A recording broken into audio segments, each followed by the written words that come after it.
Les jardins persans. Les plus vieux jardins connus sont les jardins persans. Leur origine daterait d'avant l'invention de l'écriture, il y a plus de 6000 ans. Au premier millénaire avant Jésus-Christ, ces jardins s'organisent en croix avec un bassin central et l'on parle de Sha'arba, signifiant les 4 jardins, chacun des espaces étant séparés par un canal.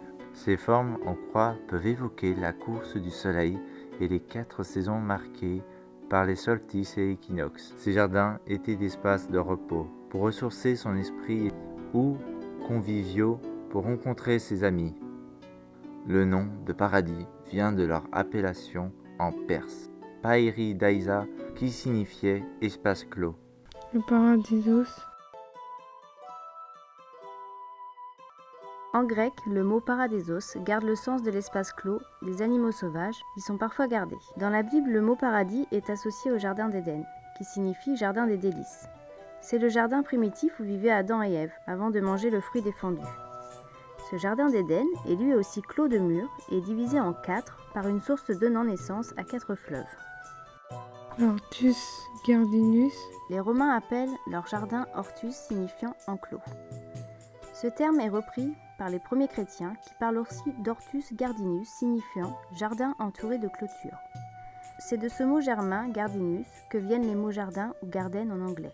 Cette clôture a pour objectif de garder le jardin des mauvaises influences de l'extérieur et d'empêcher les forces bénéfiques de s'en échapper. Elle est souvent réalisée en bois entrelacé qu'on appelle plessage. Cartulaire de Vinis. Au Moyen Âge, l'empereur Charlemagne décide d'une organisation commune pour les jardins du domaine royal par le cartulaire de Vélis. Ce document cite 94 plantes, herbes ou arbres fruités. On peut y retrouver des plantes médicinales, aromatiques pour la cuisine ou tinctoriales pour fabriquer des colorants.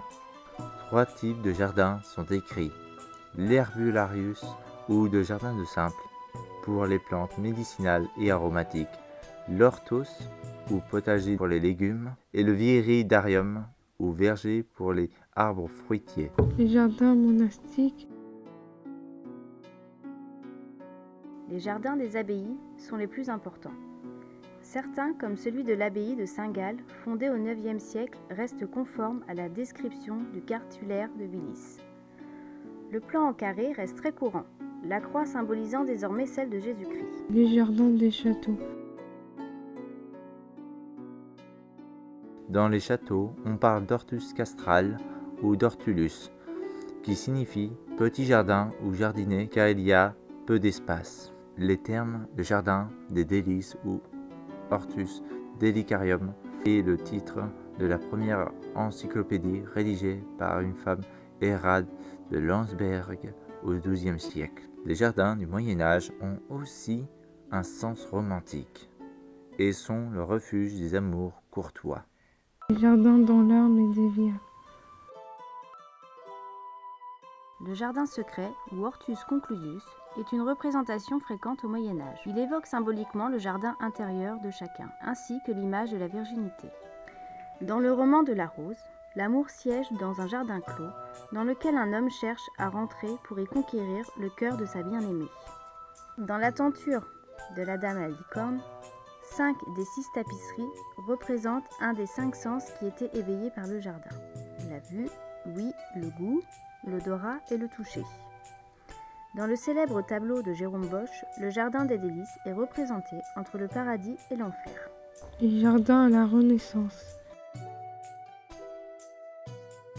Les jardins de la Renaissance, appelés aussi jardins à la française, prennent une place très importante autour des châteaux. Ce sont principalement des jardins décoratifs. Ils sont organisés sur le plan géométrique afin de créer de belles perspectives et sont agrémentés de bassins, de fontaines et jets d'eau.